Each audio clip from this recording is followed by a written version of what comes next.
Going on, everybody, and welcome to Rock Gamer. And let's take a look back at what DLC has come out for Rock Band over the past 7 or 8 years during the first week of February.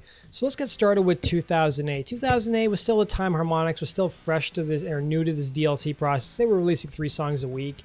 And, you know, we had 3 songs released that week. As I said, we had Rome by the B-52s, we had We Care a Lot by Faith No More, and Calling Dr. Love by Kiss. Rome is a fantastic song to experience with full harmonies. It didn't have harmonies when it released back in 2008, but now you can play with harmonies, and it's one of the best harmony songs you guys can experience, so make sure you guys go check it out. I never bought We Care a Lot. I do like Faith No More, but I feel like there's better songs out there than We Care a Lot. I think the one that we got back in 2011 from, I think it's from Out of Nowhere it's called. That one is so much fun on drums. Recommend you guys check that one out instead. And then I never tried the Kiss song Calling Dr. Love. I feel like I'm a little bit behind on the Kiss music. I need to go buy some of these old Kiss songs because I know from just watching a lot of videos, they're really great for drummers. And you know, it's Kiss, they're a classic rock and roll band. Turning now to 2009. So 2009 saw the release of, a couple different types of genres. We got a Thin Lizzy 3-pack. I love Thin Lizzy. We got The Boys Are Back in Town. We got Cowboy Song and Jailbreak. These are some of my favorite DLC songs. Recommend you guys go pick them up. We also got Precious by The Pretenders and Hit Me With Your Best Shot by Pat Benatar. I didn't get the Pretender song, but I did get Hit Me With Your Best Shot. That song is surprisingly fun on drums. I definitely recommend you guys go pick it up. It's always on my rotation when I'm playing Rock Band DLC or going back through some of my old back catalog. You know, looking now at 2010, during the first week of February, we got, a good variety of country music, and this kind of release really divided a lot of the community. I'm not a big fan of country music. Considering I grew up in a small town, it's kind of weird I'm not, but I didn't really buy any of these songs.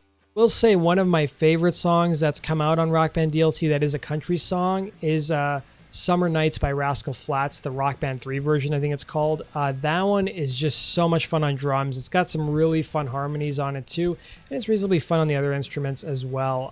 That's one of my favorite country songs, and that's coming from somebody who's not a huge country music fan. I'm really excited to play Life is a Highway from Lego Rock Band and experience that with harmonies and some of the other upgrades when it finally exports to Rock Band 4 later this month. 2011 saw the release of one of the final albums we got as Rock Band DLC. We got The Clash's album London Calling. This was probably one of the most requested albums we got, and we finally got it. And there's something like 15 or 16 songs on this album. And, you know, if you're a fan of punk rock, it's really a great album to go get. I wasn't really a fan of The Clash before playing Rock Band, but that's definitely a band that Rock Band has made me more appreciative of. It's definitely a standout album. It's an album that a lot of people know. And it's definitely one of the best pieces of DLC that's come out over the past 8 years during the first week of February. The following year, in 2012, we finally saw a band debut with a 3-pack from Bush. We had never seen Bush before in Rock Band, and they had 3 songs from their 1994 album show up. We had Everything Zen, we had Comedown, and Machinehead. And I know Bush is like a band that a lot of people love to hate, and it's definitely a band that divides the community, kind of like Linkin Park. I'm personally a fan of Bush. I wish we'd see more of their songs released. I think that's definitely a possibility. I mean, they've licensed their music to Rock Band once before. I see no reason why they wouldn't do it again. And it's definitely one of my favorite packs that's come out during the first week of February. Coming now to 2013. 2013 was a miserable year if you were a Rock Band fan, because we knew around this time that the DLC was ending in April.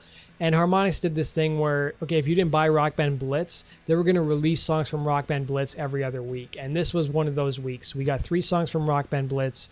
We got The Wicker Man by Iron Maiden. We got Once Bitten, Twice Shy by The Great White. And So Far Away by Avenged Sevenfold. And if you were like me, you bought Rock Band Blitz in September of 2012. And a week like this was a wasted week for you because you knew Rock Band DLC was ending. And it was sort of like a wasted week on DLC that a lot of people already had. And we knew that, there was probably a couple more weeks of DLC with actual original songs we hadn't seen before. So it was definitely a miserable time. Definitely not my favorite week, even though some of these songs were actually quite fun to play on Rock Band Blitz. If I had to go back and look at my favorite week, I'd probably have to say 2011. London Calling was definitely a highlight of the first week of February. That's my opinion. I want to know what your guys' opinion is. Let me know, what was your favorite week of DLC during the first week of February over the past 7 or 8 years. Let me know. And as always, guys, subscribe to my channel if you want to follow all things related to rhythm gaming. Take care.